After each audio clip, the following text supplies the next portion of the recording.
a grabar esto. Como les contaba entonces, en función de estos cambios y modificaciones que hicimos, pude terminar de definir el calendario. Se los quiero mostrar así nadie después es agarrado por sorpresa. A ver. Momento que todavía sigue llegando gente.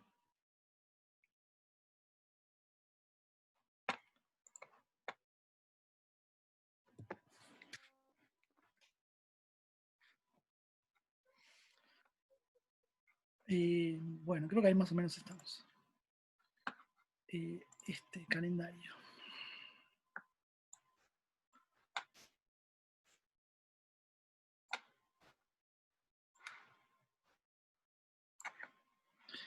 Esto es octubre. Voy a septiembre. ¿Me están viendo la pantalla, no? Que les estoy mostrando el calendario. Sí, Pablo. Bien, perfecto. Hoy es viernes 25. Estamos acá. Hoy estoy dando estas consignas. Vamos a avanzar con un tema nuevo, que es el agua en la atmósfera, la segunda parte, la parte 2. Las clases de los miércoles que volvieron son estas, las del 30, la semana que viene, y la de la otra semana, la del 7 de octubre. Entonces tenemos clase hoy. El lunes que viene, el 28. Terminamos con la humedad en la atmósfera, lo que empezamos hoy. El miércoles vamos a ver un tema nuevo, que son tipos de nubes y heladas. Esto es cortito, creo que solamente nos va a llevar el miércoles.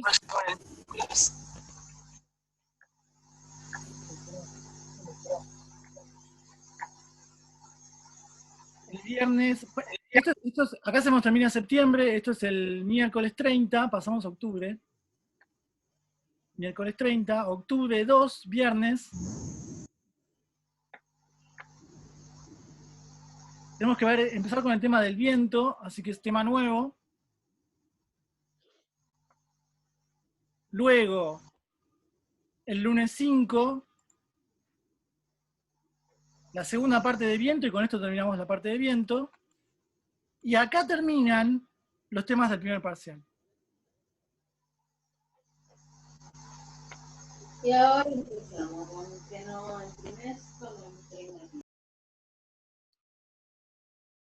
Entonces, el miércoles 7 tenemos una clase de repaso, el viernes 9 tenemos otra clase de repaso.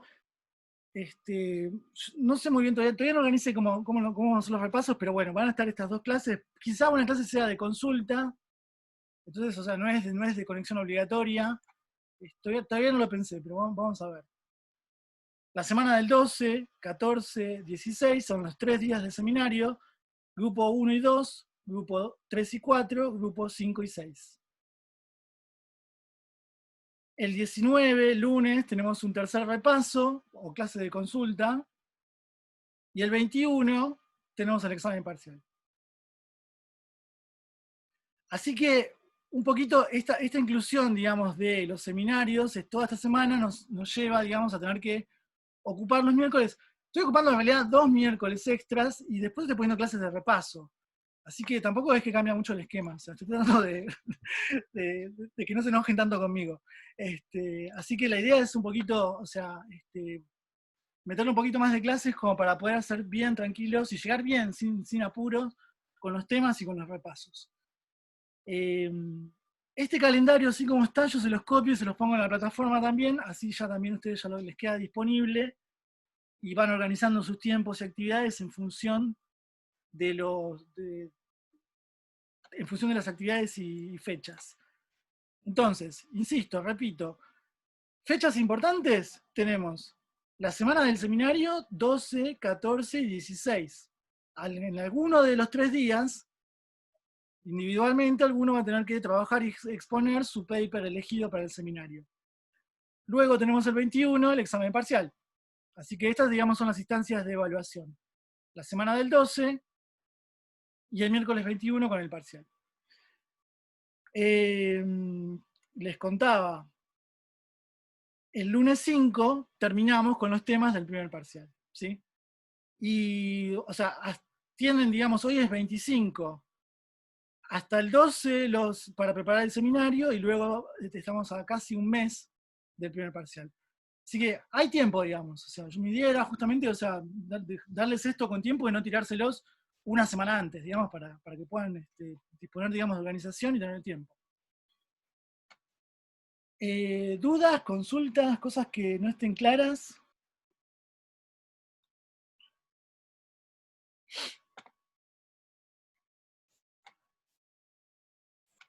Bien. Voy a dejar de compartir.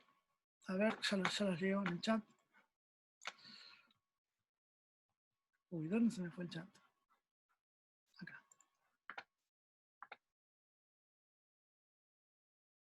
Sí, perdón, o sea, eso lo aclaré al principio. Corregí algunos, devolví, todavía me faltan. Así que si no recibieron las devoluciones porque todavía están en la lista de los que todavía me faltan. Mi idea es este fin de semana poder liquidar eso, si ya me lo saco de encima yo también. Así que se corrigen rápido, pero no tuve mucho tiempo. Así que les prometo, digamos, que ya los tengan de su lado, así también los usan como material de estudio. Otra cosa que aclaré para la gente que llegó más tarde es que en la plataforma están todos los videos al día, los links a YouTube, está la clase de hoy y el fin de semana les voy a dejar las clases que se vienen. Hay apuntes, hay unos PDFs externos, son apuntes de otras universidades, pero que yo los leí y están buenos, van a servir. Y también les dejé un apunte en PDF escaneado de los libros que les mostré la semana pasada. Voy a seguir escaneando y les voy a seguir subiendo más material de estudio. Todo eso está en plataforma. Bien, bueno, si no hay dudas, consultas. Ah, perdón, ahí Juli me está avisando que no pudo agregar datos en el Excel. ¿Por qué será? ¿Alguien más tuvo ese problema? Porque yo hoy no, ayer y hoy no entré. Profe, me dice como que deje un comentario, una nota, y queda como el casillero del Excel, como con una marquita, Sí. pero no se me agregan lo que yo quiero poner. Ah, A mí me pasó, es un problema del Drive que ahora lo abre en una hoja de cálculo que es solo de lectura. Sí. Si estás en una compu, tenés que clic derecho encima del archivo, abrir con y hojas de cálculo de Google. Oh, si estás malísimo. en el celu, no me acuerdo, la otra vuelta lo que hice hacer el celu creo que no me salió, pero desde la compu se hace eso. Me pasó un par de veces hasta que me di cuenta que era eso. Ok, bueno, buenísimo. Yo les voy a ser honesto, no entré ni ayer ni hoy, porque tengo los datos anotados en papel. Hoy mismo, más tarde, entro a chequear que esté todo bien. Guarden los datos en papel por si no los pueden ingresar y después buscamos la forma, digamos. Yo voy a ver los permisos de edición, a ver si pueden, digamos, editar o solo lectura, no sé, porque vieron que el Drive tiene esas opciones. Venía bien la carga hasta antes de ayer, que fue la última vez que entré. Así que bueno, después me fijo a ver si puedo yo tocar algo para que ustedes no tengan problemas de ingreso, digamos. Si no, bueno, les pido, vayan anotando en un papel o en su compu los datos que van tomando, así no perdemos el dato. Hasta que normalicemos esto. Bien. Creo que estamos. Y pasamos a la clase de hoy. Vamos a tratar de avanzar lo más posible. La idea es avanzar lo más posible hoy y cerrarla, terminarla el lunes. Así que vamos al Power. Siempre arrancamos en cualquier lado el Power, momento.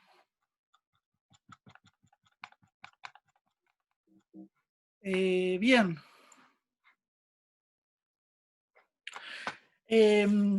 ¿Se acuerdan que hasta ahora trabajamos con el contenido de agua en la atmósfera desde la presión de vapor, la tensión de vapor, la humedad relativa, procesos de evaporación y de transpiración vegetal, de evapotranspiración? Vimos cómo se miden estas variables, qué factores las modulan o las regulan, cuáles son los instrumentos de medición. Así que un poquito entendimos cómo el agua se pone en suspensión en el aire, ¿sí? En la atmósfera. Cómo pasa, digamos, de la fase líquida o sólida, digamos, en los casquetes polares o en los glaciares, cómo hace su pasada, digamos, al estado gaseoso. Ahora en esta segunda parte vamos a hablar un poquito del camino inverso, ¿no? Cómo esa agua precipita sobre continentes y océanos y vuelve, digamos, en forma líquida o sólida a la superficie terrestre, ¿sí? Estamos hablando de este balance de lo que retorna de agua a la superficie en este ciclo hidrológico. Primera definición importante, ¿qué es una precipitación? ¿Sí? La definición es muy simple, hay mucho consenso, ¿no? O sea, por precipitación es la caída de partículas líquidas o sólidas de agua. Precipitaciones pueden ser todas las formas que se conocen que caen a la Tierra, digamos, a la superficie, ¿no? Cuando hablo de la Tierra hablo de la superficie continental o bien a los océanos. Ahí vamos. Cualquier producto formado por la condensación de vapor de agua atmosférico en el aire libre o la superficie de la Tierra es un hidrometeoro. Este es otro concepto que por ahí van a escuchar. Hidrometeoro es, digamos, la partícula que se precipita en estas precipitaciones. Cualquier partícula de agua líquida o sólida que se condensa y se precipita y impacta en la superficie, la vamos a conocer como hidrometeoro y constituye las precipitaciones.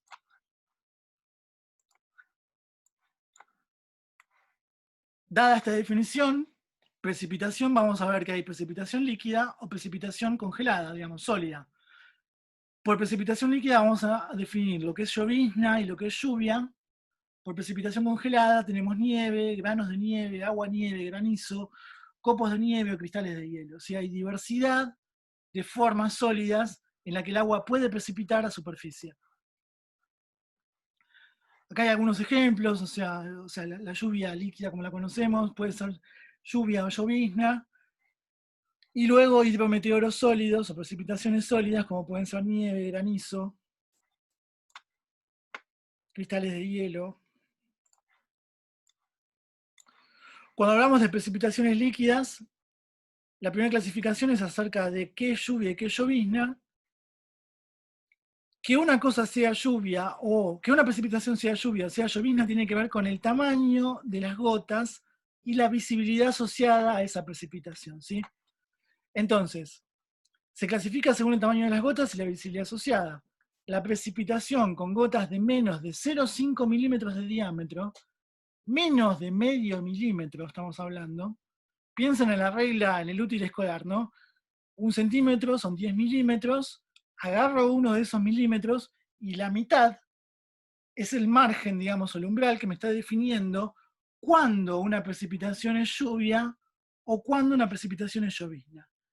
Si la gota que cae es menor de 0,5 milímetros, estoy hablando de llovizna. Si la gota que cae es mayor a 0,5 milímetros, estoy hablando de lluvia.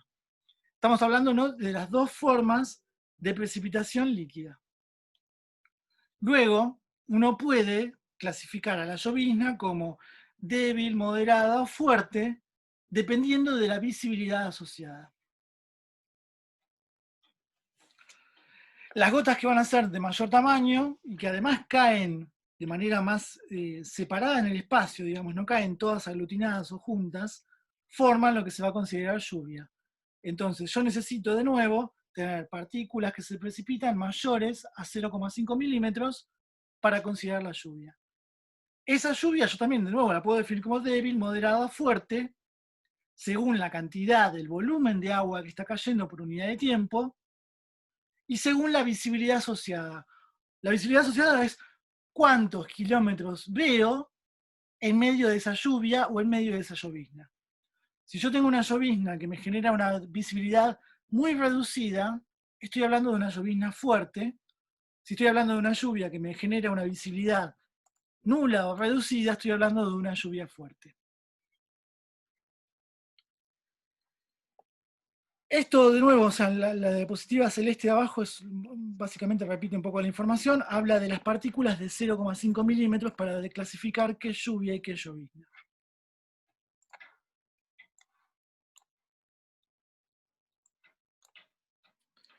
Bien. Ahora, las precipitaciones se originan o la fuente de humedad de agua para que se produzca una precipitación es la humedad relativa, la humedad que tenemos, digamos, disuelta en la atmósfera, en el aire, ¿sí? La humedad siempre está presente en la atmósfera, o sea, la atmósfera seca 100% no existe. Entonces, por eso, aún en días sin nubes, digamos, o sin cobertura, igual hay una humedad relativa, esto lo vimos en la clase pasada. Para que se produzca una precipitación, la mayoría de las precipitaciones, el requisito número 1 es que se requiere un descenso de temperatura. El aire baja su temperatura, se enfría por algún mecanismo que ya vamos a ver, y esto hace que ese volumen de aire alcance su punto de saturación. Entonces, ese volumen de aire a esa temperatura nueva, o sea, ese descenso de temperatura hace que ya no pueda soportar o sostener esa cantidad de humedad contenida. Esto lleva a que se produzca la condensación, ¿sí? Entonces, la temperatura del aire disminuye por debajo del punto de condensación. El punto de condensación es la temperatura a la cual se produce el cambio de fase y el agua pasa de estar en vapor a estar de manera líquida, ¿sí?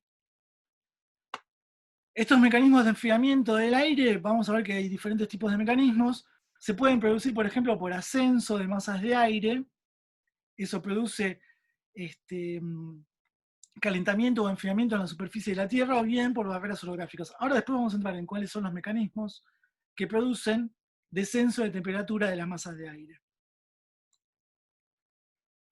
Sin embargo, o sea, no es condición de saturación, digamos, o sea, la saturación no necesariamente lleva a la precipitación, ¿no es cierto? Nosotros podemos estar en una condición atmosférica de aire 100% saturado, y eso no quiere decir que vaya a precipitar, porque necesito tener, digamos, es un compromiso entre cuánta humedad hay, la saturación, y a qué temperatura está, ¿sí? Entonces, número 1, yo necesito un descenso de la temperatura para que esa saturación se me convierta en precipitación.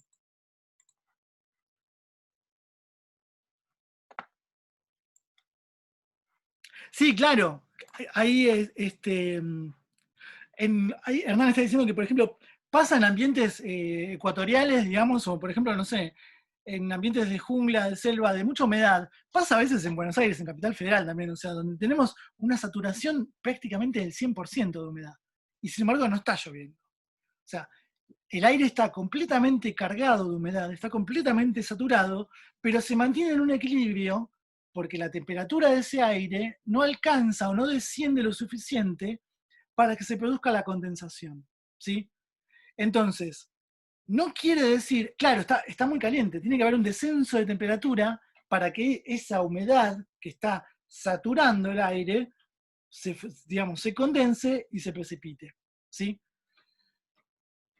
Hay situaciones de humedad relativa del 100%, o sea, el aire está completamente cargado, no le entra una gota más de vapor, sin embargo, no llueve porque la temperatura está en ascenso o se mantiene, digamos, por encima de la temperatura de condensación. Exacto, tengo que tener, o sea, se me tiene que cumplir la premisa básica para que precipite, que es, tiene que haber un descenso de temperatura.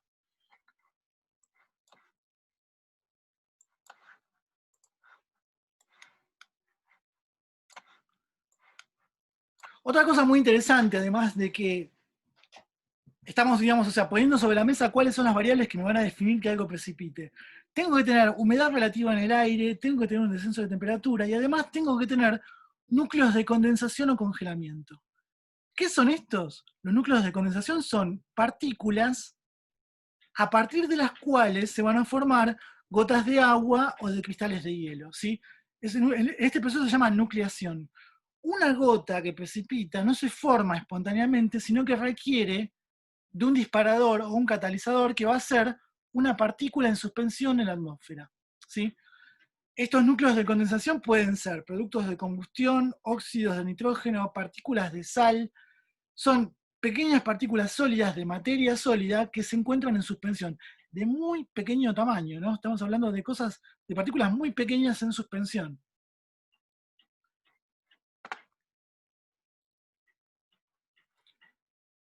Entonces, ahora ya tengo una variable más sobre la mesa. Tengo mi humedad relativa o qué tan cerca estoy del punto de saturación, la temperatura a la que está, digamos, esa masa de aire, y además, si hay partículas, digamos, de núcleos de condensación, que además van a disparar la formación de gotas de precipitado. Esto como para tener una idea, digamos, ¿no? O sea, una gota de lluvia típica tiene este diámetro, ¿no? O sea, es como que acá se está viendo un bordecito del tamaño que tendría una gota de lluvia típica. Una gota que está en el límite entre gota de lluvia o gota de nube en suspensión tiene este radio, digamos, este tamaño. ¿Sí? Una gota de nube típica tiene este tamaño, una gota grande de nube tiene este tamaño, y un núcleo de condensación es ese punto, no sé si lo ven. O sea, hay un punto ínfimo que está mostrando el tamaño relativo comparativo con lo que es una gota en una nube, una gota entre nube y gota de lluvia y una gota de lluvia. ¿Sí? Como para tener una idea del tamaño relativo de estos núcleos de condensación.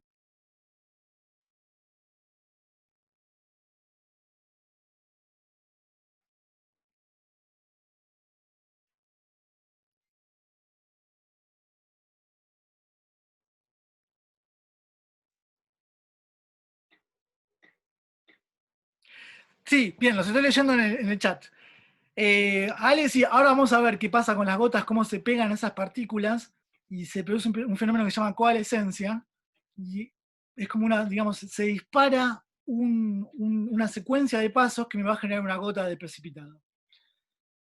La presión atmosférica también juega, exacto. Ahora vamos a ver que cuando se producen movimientos de masa de aire, junto con el cambio de temperatura, enfriamiento y calentamiento de las masas de aire, cambia la presión atmosférica de ese aire.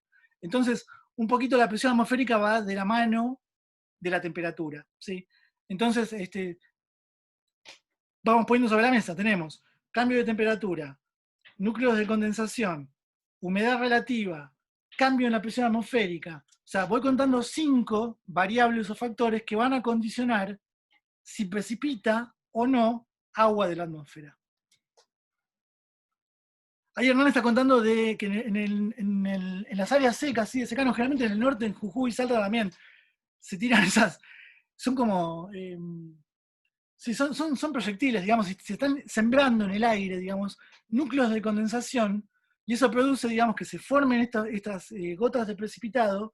Es una forma de favorecer la formación de precipitaciones y que las nubes descarguen todo ese potencial de lluvia que pueden llegar a tirar, ¿sí? En realidad es una medida que se usa mucho para generar descarga en nubes que son manga de granizo, digamos, o sea, para evitar la pedrada, digamos. Que no se formen, digamos, granizo de gran tamaño que puede romper los cultivos, o incluso, no sé, rompen autos, vidrios, todo. Entonces, una estrategia para producir la descarga, inducir la descarga, es sembrar en esa nube núcleos de condensación. Exacto, sí. Pablo, disculpame, ¿me escuchás? Sí, te escucho, sí. Entonces, con esto lo que logro es una nube. En realidad, lo que lográs es una precipitación.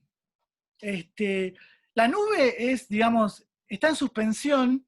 La nube es un proceso dinámico donde yo tengo, digamos, partículas sólidas, partículas líquidas, partículas de gran tamaño y de pequeño tamaño en equilibrio dinámico, pero que no precipita, queda en suspensión, digamos. Puede estar a cientos de metros de altura o puede estar tocando la superficie. Me forma la niebla, digamos. Pero está en suspensión, no llega a precipitarse.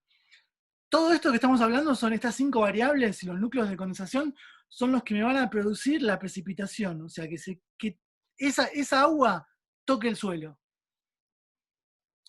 Más adelante, en esta clase no, en la que sigue, vamos a hablar un poquito sobre las nubes, qué características, qué clasificación, cómo se forman y cómo se mantienen en suspensión. Así que por ahora solo me interesa que hablemos, digamos, de el acto, la acción de cuando esto se precipita, cómo el agua cae. ¿Sí? Después vamos a ver que las nubes están en una suspensión donde no necesariamente se requiere de núcleos de condensación. Tomemos al núcleo de condensación como la partícula necesaria para que se precipite. Bien, buenísima la consulta.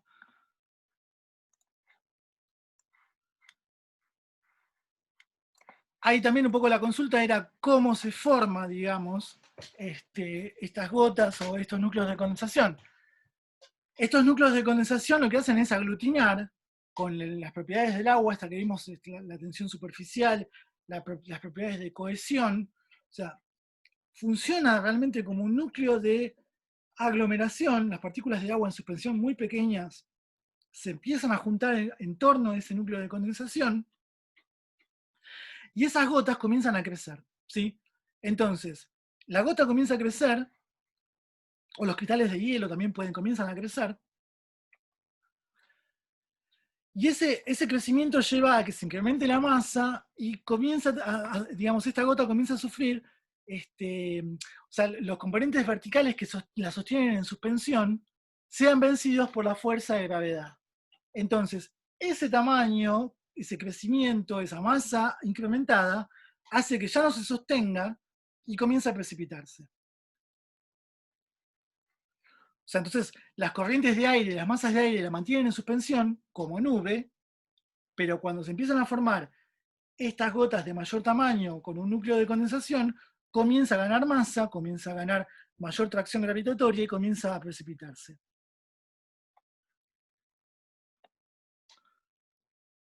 Acá dice, es necesario entonces que las gotas tengan peso suficiente porque de otra manera se podrían evaporar y desaparecería la nube lentamente. O sea, las gotas comienzan a incrementar su tamaño y eso hace que la nube no desaparezca y que además comience a precipitarse.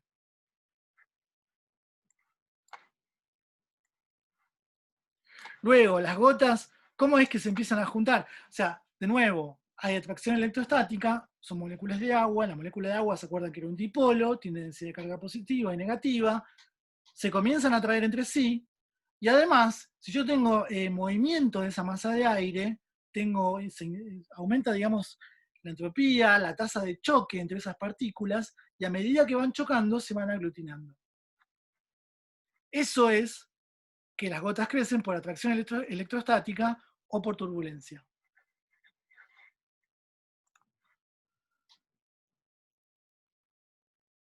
Claro, o sea, las corrientes ascendentes son las que sostienen, digamos, y mantienen en suspensión esa humedad como pequeñas partículas. Ahora vamos a hablar también de corrientes ascendentes y descendentes, cómo se produce la precipitación, digamos, por convección. Entonces, todo este proceso, toda esta dinámica donde las gotas se van aglutinando y juntando unas con otras y van ganando volumen y van ganando peso, lo vamos a conocer como coalescencia. Coalescencia es el fenómeno que me produce el incremento de tamaño de las gotas de agua. Las gotas chocan entre sí, permanecen unidas después de la colisión y forman una gota de mayor tamaño. Eso se llama coalescencia. Este es el mecanismo fundamental que explica el crecimiento del tamaño de las gotas en una nube y la velocidad de caída de las gotas cuando se produce la lluvia. Esto es, en la nube, las gotas empiezan a entrar en coalescencia, encuentran un núcleo de condensación, crecen, se unen entre sí, aumentan en volumen y en tamaño. La nube la masa de aire ya no las puede sostener por el tamaño que tienen y comienzan a precipitar. Y a medida que van precipitando, van chocando con las gotas que están por debajo. Y eso lleva a que también se siga generando, digamos, se siga incrementando el tamaño y se siga, digamos, llevando adelante la coalescencia. ¿Sí? Sigo ganando volumen y masa en esas gotas. Esta coalescencia depende del tamaño de las gotas. Cuando la gota es más grande, tiene mayor superficie y choca en su caída mayor cantidad de otras gotas. Entonces se incrementa la coalescencia. Estos gráficos, bueno, no sé si son tan importantes, pero habla un poco de esto, ¿no? También de cómo dos gotas se encuentran, se fusionan y forman, digamos, esta coalescencia de gotas. O sea, no me interesa mucho el detalle técnico, o sea, simplemente entender esto, que este fenómeno de que dos gotas choquen y se unan y formen una gota más grande, tiene un nombre y se llama coalescencia. Lo mismo si estamos hablando con partículas y cristales de hielo, ¿sí? Los cristales de hielo también van coalesciendo y van sumando mini cristales a megacristales, ¿sí? Entonces, las moléculas de agua congeladas en estado sólido se van aglutinando y van formando estas estructuras que luego van a convertirse en copos de nieve, o si siguen coalesciendo y siguen ganando tamaño, también pueden ser granizo. Igual, o sea, para que un precipitado sea nieve o sea granizo, no solo depende de la coalescencia, ¿no? Por supuesto, tenemos siempre que tener presente los 5 factores que hablamos: el núcleo de condensación, la temperatura, la presión atmosférica, la humedad relativa. Me está faltando el quinto, ¿cuál más dijimos? La presión, la temperatura, los núcleos, la coalescencia. Me está faltando uno.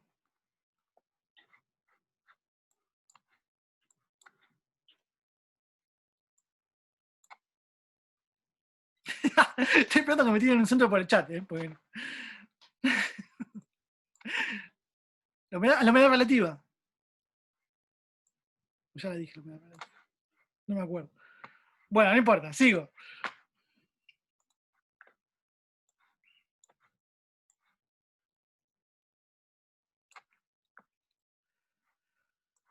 Bien, esto a modo informativo, ¿de dónde proviene el agua que se precipita? Ya lo venimos viendo, ¿no? O sea, el agua se puso en suspensión en la atmósfera por fenómenos de evaporación, evapotranspiración. Entonces, esta evaporación se produce en la superficie de los océanos, que es la principal fuente de humedad para la precipitación. O sea, el grueso del agua que va a precipitar en los continentes viene de evaporación de las superficies oceánicas, ¿sí?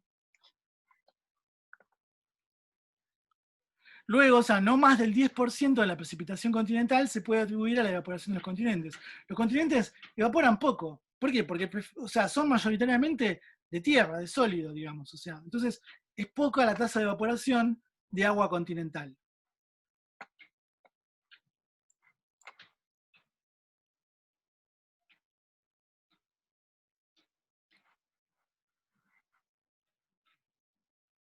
Sí, ahí Gastón está preguntando con el tema de la humedad y la formación de granizo.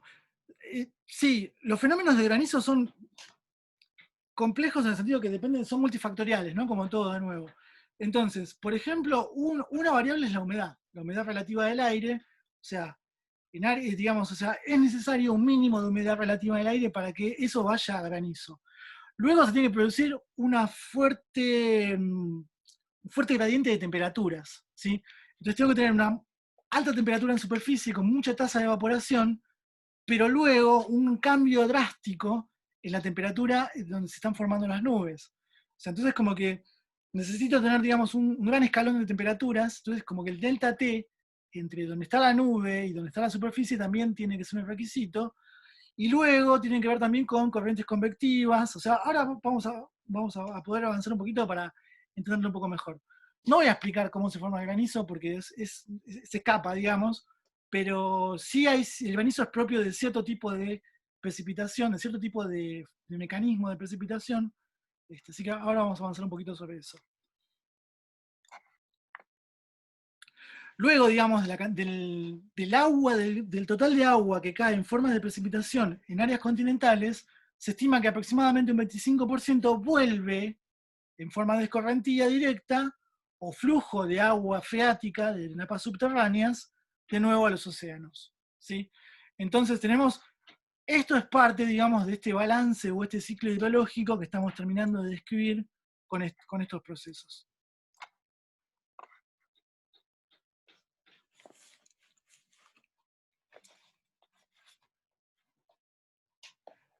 Sí, ahora vamos a ver lo de los frentes cálidos y fríos.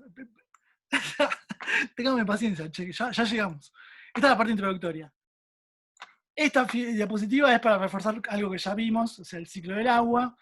Estamos trabajando con todo lo que baja, ¿no? Esto, la parte de precipitación.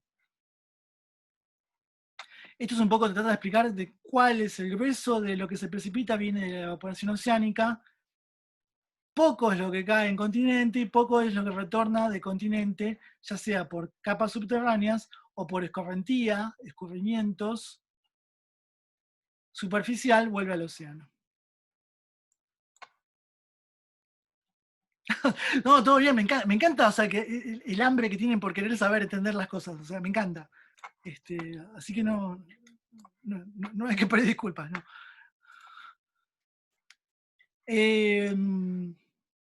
Entonces, ahora vamos a entrar un poquito en esto que estamos hablando.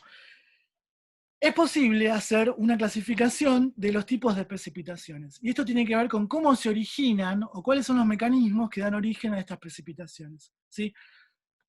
En términos generales, la precipitación, el factor principal, digamos, va a ser el enfriamiento de la masa de aire. O sea, dijimos, tenemos 5 factores que entran en juego, pero el que va a estar dirigiendo que algo se precipite o que no, el que tiene mayor importancia es el enfriamiento de la masa de aire. ¿Sí? Entonces, en general, las nubes se forman por enfriamiento del aire por debajo de su punto de saturación. ¿Sí? Ya, si yo tengo humedad suspendida en la atmósfera, se me enfría un poco, me forma nubes. Se me sigue enfriando y me genera precipitaciones. O sea, esa es un poco la dinámica y la lógica. Hoy me interesa que hablemos del enfriamiento que me produce la precipitación. Más adelante, en la próxima clase, vamos a hablar un poco del enfriamiento menor, tenue, que me produce nube en suspensión. Luego, este enfriamiento puede tener lugar por varios procesos que conducen a un ascenso diabático con el consiguiente descenso de presión y descenso de temperatura.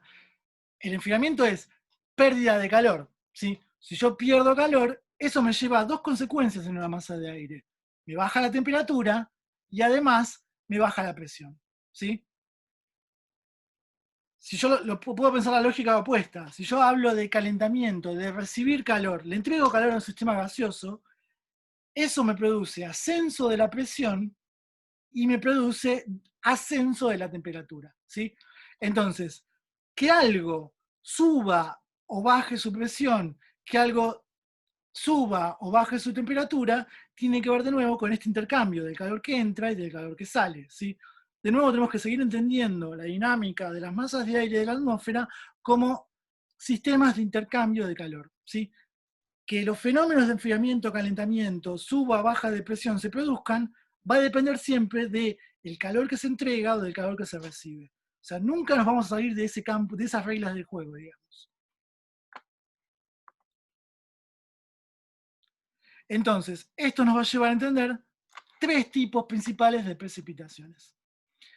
Antes de entrar a esta diapositiva, digamos, y empezar a hablar de los 3 tipos de precipitaciones, porque nos queda menos de un minuto, así que corto acá y volvemos a entrar para seguir avanzando. A ver, cortamos. Dejo de compartir, corto.